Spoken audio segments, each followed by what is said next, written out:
Hello. It's only been a couple of weeks since the announcement of the winner of this year's Booker Prize, but I'm already starting to feel a bit nostalgic for the excitement of prize season. Now, I've seen that they are doing a really fun thing, that at the giant Waterstones in Piccadilly, there's a pop-up bookshop and Booker Prize library where every book that has won the Booker Prize or been nominated for it is on display. And so I thought it'd be fun to do a vlog where I go along and do some filming of the bookshop and any displays they might have. And also, I'm very aware that there are many Booker winners and certainly many books that have been nominated for the prize that I have never read before. So I'll go through and while I'm there and count up how many prize winners I've read and how many prize winners I still have to read. And maybe I'll do a little book shopping while I'm there as well. But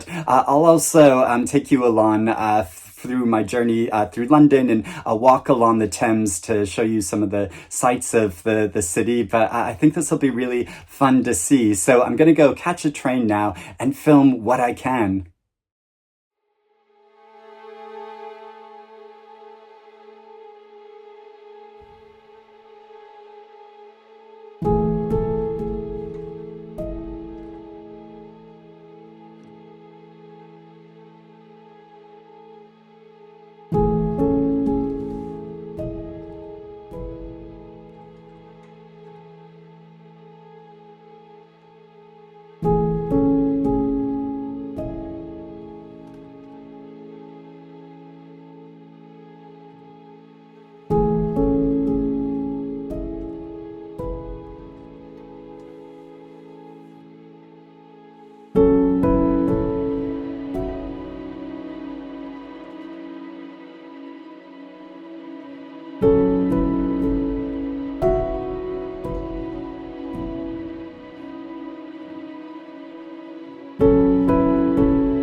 And I am back. That was a really fun excursion. And for a booker geek like me, it was so great to see all of the books from all of the years of the prize up on the shelves and ordered from the very first year of the prize to the most recent one. And surprisingly, it was quite a nostalgia trip as well. I forget sometimes about how books are so attached to the memories of when we read them. So as I was going through the years, I recalled how, oh yes, I remember reading this group of books and hoping that this book would win over this one, and the experience of where and when I'd read all of these titles. And I know it was the same for other people that were visiting the shop as well, because I overheard some conversations and a woman saying to her friend that she thought that my friends really should have been shortlisted and won this year. And I really wanted to lean over and say, I so agree. but I wasn't brave enough to do that. Maybe I should have. But yeah, really wonderful display of all of the books. And they had a special cabinet with first editions of all of the books. I don't collect books so much anymore. I went through kind of a phase of that, but it was really exciting to see all of these first editions of all of the prize winners. And they also had a display cabinet of the special editions of all of the shortlisted books for the most recent prize. And I'd seen these already and filmed them when I went to the Booker ceremony this year, but it was great to see them in a display cabinet because I've discussed this with the prize before, because in the past they always make these special editions that are just a single copy, which is made for the author themselves as a wonderful gift, and they're always really beautiful, and I've asked before, why don't you display these or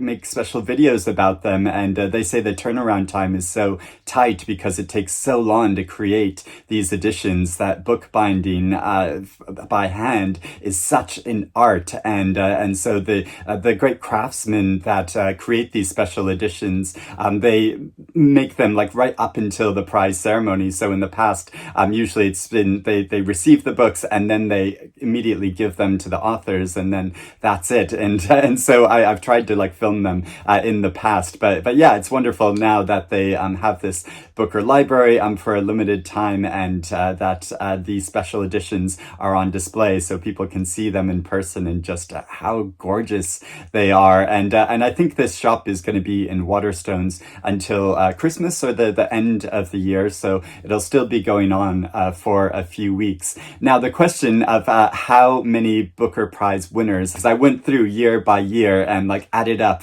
how many I've won. So there have been 60 winning books in total. I mean, the prize has been running since 1969, but there have been some years where there have been double winners. So there are 60 winners in total. And the amount that I have read of the winners is 35, and so there are 25 that I haven't read, because a lot of the early winners, I've just still not got around to reading. So while I was there, of course, I couldn't resist buying a copy of the inaugural winner of Something to Answer For by P.H. Newby, which I really don't know much about, except it's about a man who goes to an English town where a friend of his has died, and his friend's widow is convinced that there was foul play. So it's about the mystery of that and the interactions of these people. So I'm really looking forward to finally reading this, and I'm glad that I've finally got a copy of it.